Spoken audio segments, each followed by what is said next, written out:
अरे हिट होखे खातिर कैसन कैसन अरे गाना लोग गावता लो। हिट होखे खातिर कैसन कैसन अरे गाना लोग गावता लो।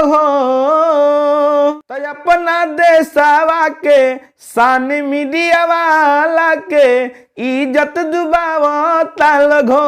अपना देशवा के धरोहर मीडिया वाला के नाम डुबावता लगो।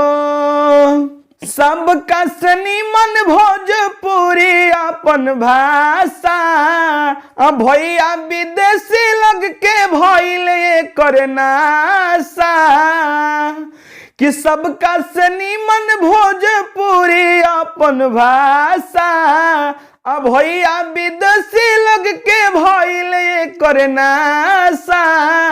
नाम करे खातिर कैसन कैसन अरे कदम अपनावता लगो। कि नाम करे खातिर कैसन कैसन अरे कदम अपनावता लगो।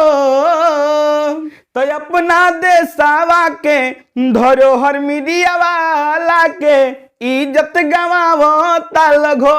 अपना देशवा के शान मीडिया वाला के नाम डुबावता लगो। ये वीडियो अच्छा लगा था तो बस एक शेयर करी और वो लोग के समझाई जो अश्लील गावता लोग।